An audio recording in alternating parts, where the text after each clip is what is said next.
Imagine this moment. The year is 550 AD, and you're standing on a ridge above the endless forests of Central Europe. Below, the last shadows of the Roman world are collapsing. Gothic kingdoms stretch from Spain to the Black Sea. Steppe riders still sweep across the Ukrainian plains. The Balkans rumble with old tribal war cries. Now jump forward just 1 century, to 650 AD. The Goths are gone. The Scythians have faded. Entire ethnic groups that once shaped Europe seem to vanish from the map. And replacing them, stretching from the Baltic Sea to the Adriatic, from the Elbe to the Volga, is one name, the Slavs. How does 1/3 of Europe's population disappear in a single century? And how does a people barely mentioned in early records suddenly dominate a territory larger than Rome at its height? This is one of Europe's greatest historical illusions, because for more than 1,000 years, we've been staring at the wrong evidence. The archaeological ghosts. Here's the unsettling part. Most European cultures leave a long archaeological trail: pottery, burial customs, weapons, languages, stretching back thousands of years. Germanic tribes, 3,000 years of continuity. Celts, even older. But Slavs?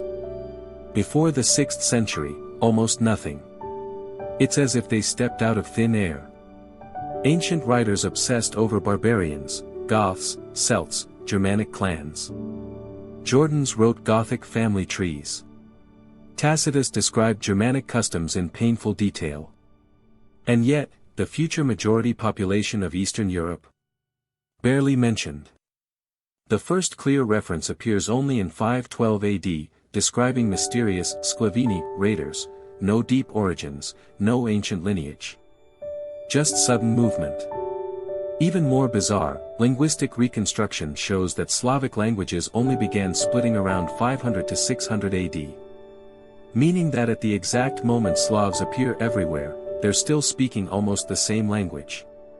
Something about this story is deeply wrong. When genetics enters the story. For centuries, scholars argued. Were Slavs ancient locals? Or a small tribe that exploded outward?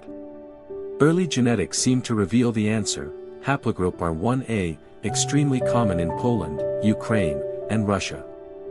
It looked like the Slavic genetic signature. But then came the twist. R1a wasn't uniquely Slavic. It was carried by ancient Indo-Europeans from India to Scandinavia. It was tens of thousands of years old. Saying, Slavs carry R1a, was like saying, people in Los Angeles drive Toyota Camrys. True, but meaningless for identifying origins. The breakthrough came with deeper genetic resolution, R1a subclades. 2 branches stood out. Z280, dominant in Eastern Slavs. M458, common in Western Slavs. These subclades were young, European-born, and strongly associated with early Slavic speakers. Finally, a genetic fingerprint. Or so it seemed. Because once ancient DNA was tested, everything changed. The Polish paradox. Let's start in Poland. Before 500 AD, the region is clearly Germanic.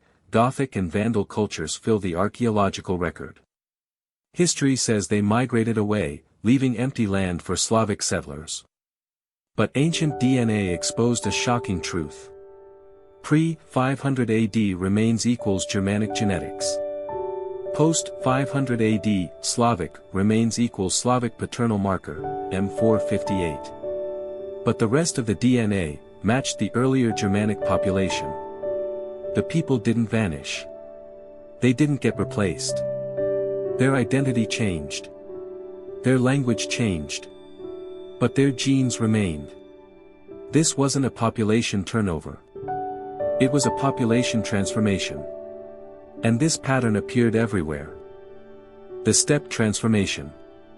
The Ukrainian steppe was once home to Scythians, fearsome Iranian-speaking nomads.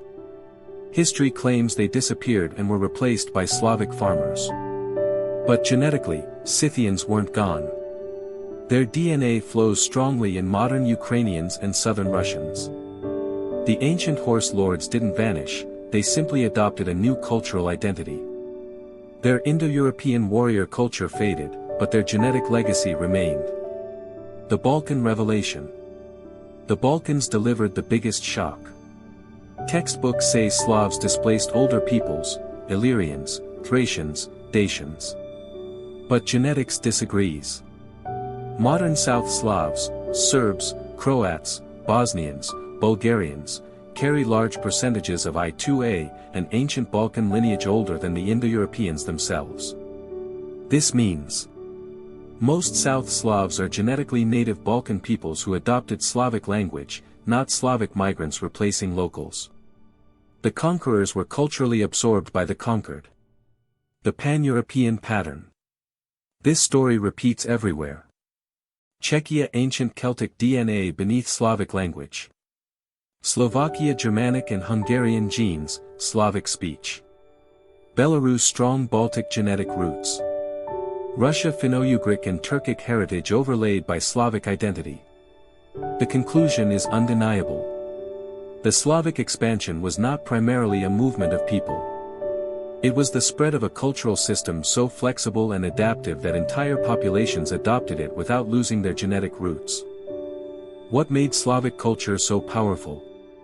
Early Slavic societies had unusual advantages. Egalitarian social structure, no rigid hierarchy. Flexible settlement patterns, easy to adapt to new environments. Agricultural techniques suited perfectly to post-Roman Europe. Highly absorbent religion, blended easily with local beliefs. A remarkably learnable language, regular grammar, logical structure. Slavic culture was not a conquering army. It was a cultural operating system, simple, adaptable, efficient. Populations didn't resist it. They chose it. Why the real story was hidden. In the 19th and 20th centuries, nations needed simple ethnic myths. Pan-Slavism needed a story of shared blood. Empires needed unity myths. The Soviet Union needed a narrative of Slavic brotherhood. The real story, one of blended ancestries, shifting identities, and immense diversity, was politically inconvenient. So it was buried. The true identity of the Slavs. Genetics reveals a deeper truth. Slavs were never a single tribe. They were a cultural wave. A language. A worldview. A toolkit for survival in a collapsing world. To be Slavic today means carrying Gothic echoes in Polish DNA. Scythian ancestry in Ukrainians. Ancient Balkan heritage in Serbs and Croats. Baltic, Celtic, Finno-Ugric, or Turkic traces in many others.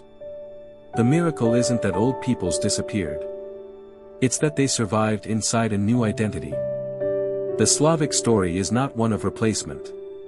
It's one of transformation. A cultural shift powerful enough to reshape half of Europe while preserving the continent's deep genetic memory. Final message. The real magic of Slavic history wasn't erasing peoples. It was uniting them under a shared cultural voice while their ancient bloodlines lived on. The truth was never lost in ruins or forgotten texts. It was written in the DNA of millions, waiting for science to read it. And now that you've heard it, you'll never see European history the same way again. Thanks for watching. Please like and subscribe.